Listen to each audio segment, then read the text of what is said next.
Hi, welcome to Hack of All Trades. My name's John and thanks for joining me.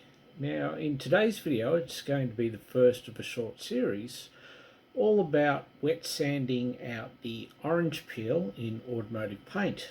Now that might all sound completely foreign, but bear with me and I'll explain. First of all, let me introduce you to the car that we'll be working on. This car belongs to a very good friend of mine, Aden. It's a BMW E34 Touring that has got quite a few surprises underneath.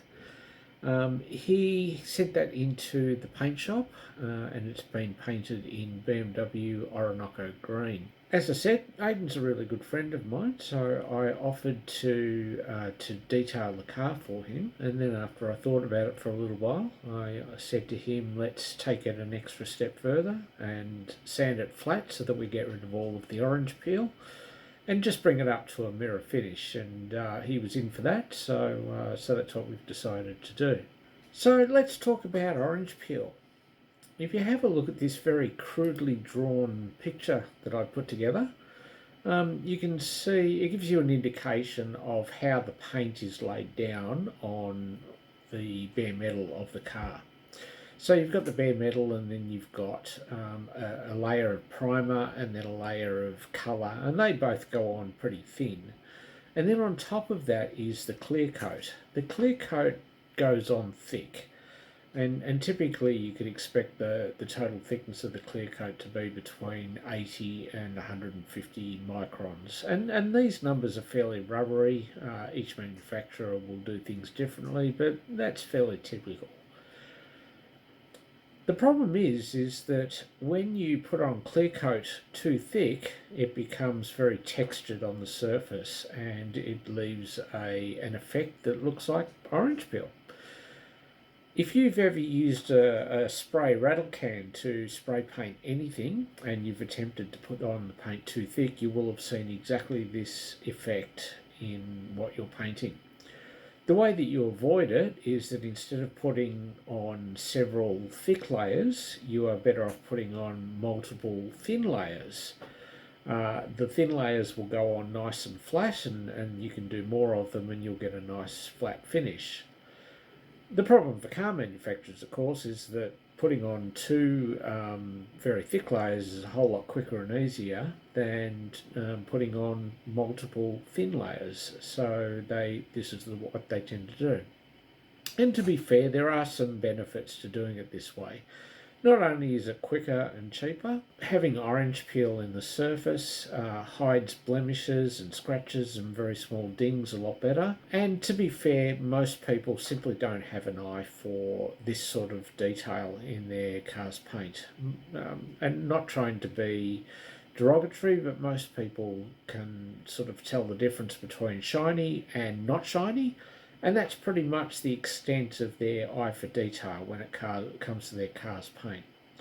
Most people would be very surprised to see that their car actually has orange peel, but 90% of cars, well 99.9% of cars that are delivered new will have substantial amounts of orange peel in the paintwork.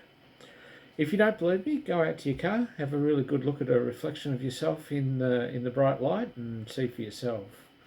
Here's a picture I took of Aden's car, just a reflection from the door a couple of days ago. And you'll see for yourself just how much the texture in the paint, i.e. the orange peel, just destroys the definition in the reflections. There's not a straight line anywhere. Every single straight line has been distorted and cut out of shape. And that just really messes with reflections. You can still get it shiny like that, but it certainly messes up with reflections. And so that's what we're trying to rectify in doing this car. We're going to go back to taking off that very top layer of the clear coat, which has all of the variation and the texture in it, and we're going to bring it back to a nice flat surface. And that flat surface will be capable of delivering reflections that are just like a mirror. And in this next picture you'll see this is a picture of the same door after I had sanded it and just done a quick pass with the heavy cutting polish. It lacks a bit of clarity because I still have to go over and use the finishing polish on it to really bring up that gloss. However, you can see for yourself the difference in the edges and the straight lines in the picture. They're no longer distorted. What you're seeing is closer to what you would see by looking in a mirror. So that's what we're attempting to do for the whole car. So let's go out to the garage and we'll do a bit of sanding and see how we go. Here we are out at Aden's car. We've already gone over most of the car with 1000 grit sandpaper, as you can see. The purpose of going over with the 1000 grit sandpaper is simply to try and remove the orange peel, and you'll see in the picture that I'll put up on the screen now just what it was like before we started this. I'll show you a few pictures. There's still a few areas where we've missed or haven't done enough sanding, not missed, but haven't quite done enough sanding yet to fully take out all of the orange peel. And so, and it really is very obvious when there's still a lot of peel left, as you'll see in the photos.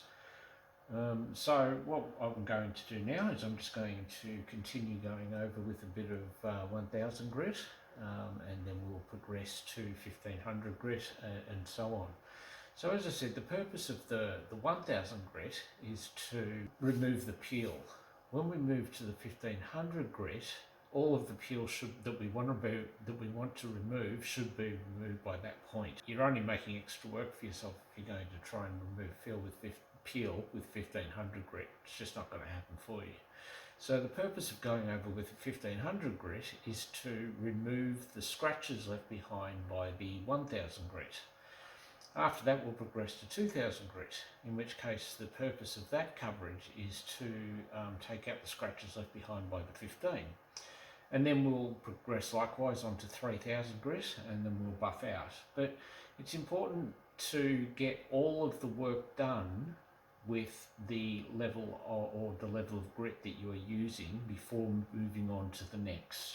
For example, when we go from 1000 grit to 1500 grit, I want to make sure that I've got 100% coverage over the existing 1000 grit. If we leave any behind, then that's just going to be much harder to remove later on, especially if it's still there by the time we get to the buffing stage. It'll be near impossible to remove.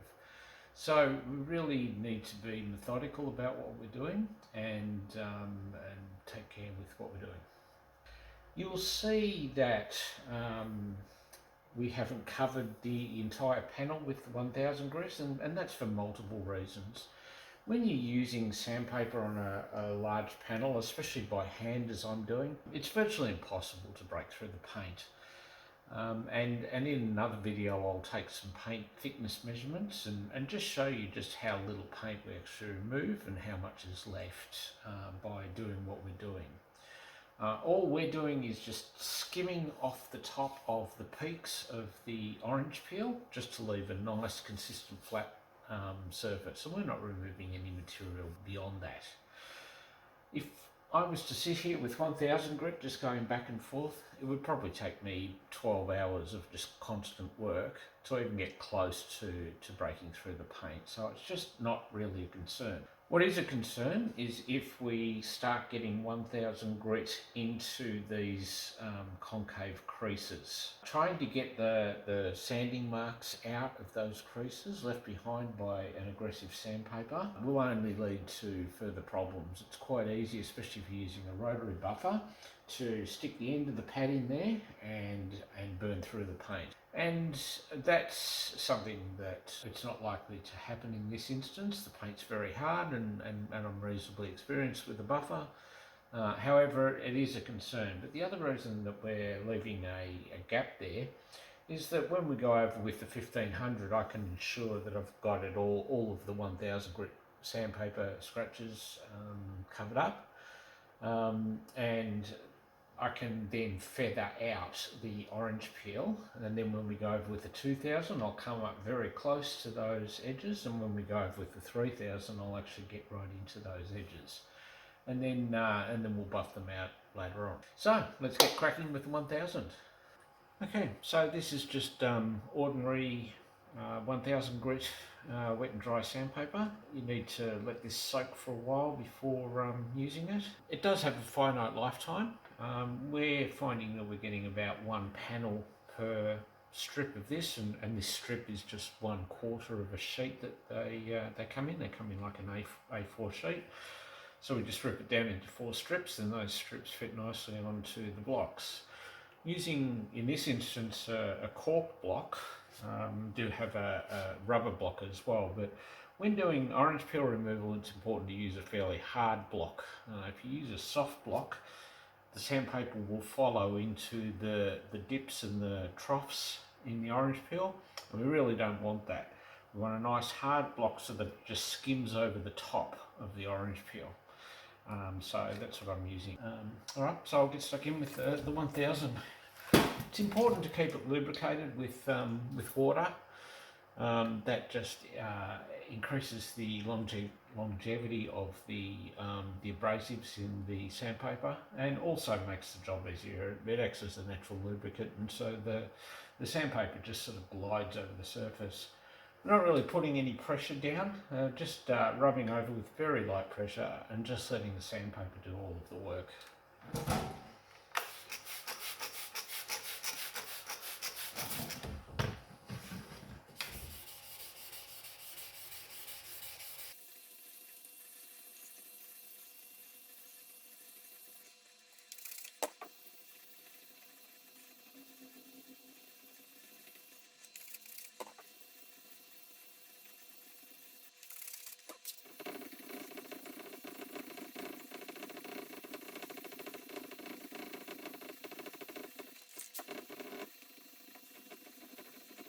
Now, just a point about this.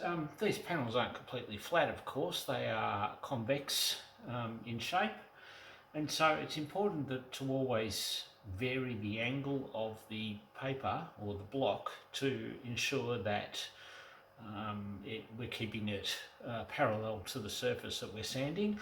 And as we move up and down the panel, we need to adjust the angle of the sanding block.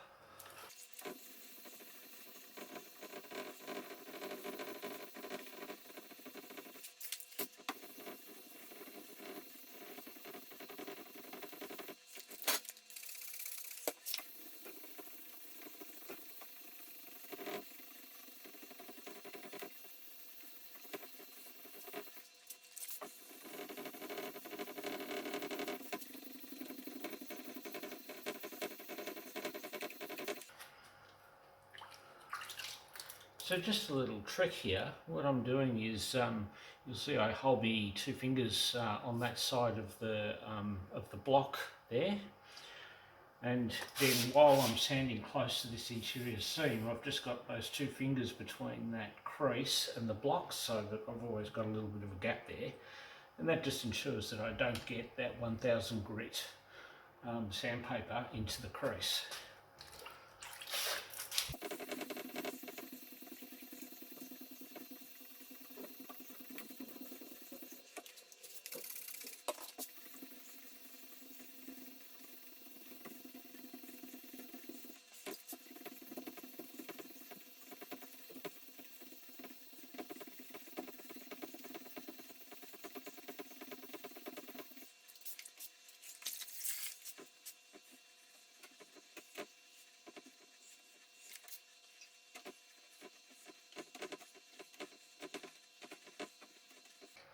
Okay, so that's come up pretty good now.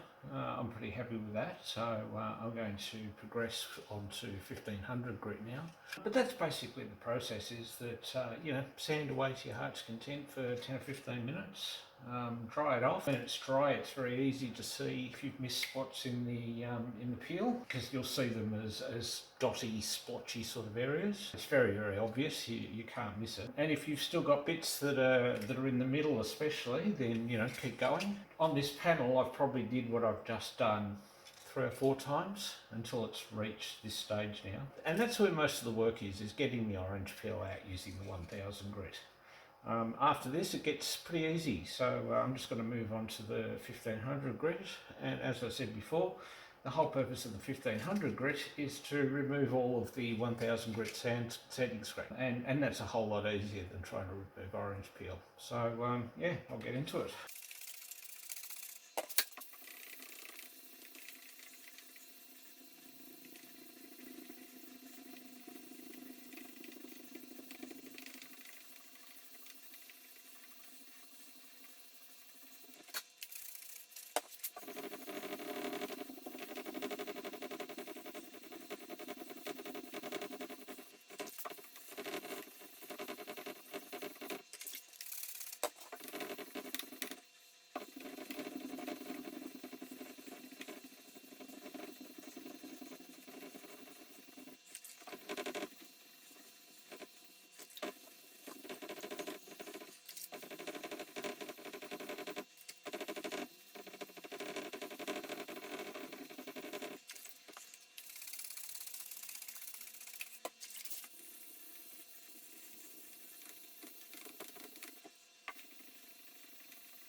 Okay, so we've gone over with 1000 and then we've gone over the 1000 with some 1500, and that's all feeling pretty smooth right now. It's come up real nice, I'm happy with that. You saw just how much I did with the 1000 and the 1500, and on the areas where it was perfectly flat, all of that work would have removed well less than 1 micron, almost not measurable. Like I said, it's pretty much impossible to break through the paint when you're doing it by hand on a large flat area like this. On those bits where we were removing the peaks, we can certainly get through the peaks a whole lot faster than that, but once they've already been flattened out, you can just keep going and you just won't wear it out. It's just not going to happen. So yeah. Okay, well this video's gone on for way too long, so I'm going to cut it off there and we'll pick up in the next video. In the next video, we'll continue sanding using 2000 grit and 3000 grit, both of which we use the machine to do rather than doing it by hand. And then after that, we will progress to the cutting stage where we use the polisher with a heavy cutting polish and a fairly hard pad, and we remove all of the sanding scratches to start bringing up that mirror finish that we're looking for. So I hope that you join me for the next video. In any case, thanks for sticking around with me now, and I'll see you in the next one. Bye for now.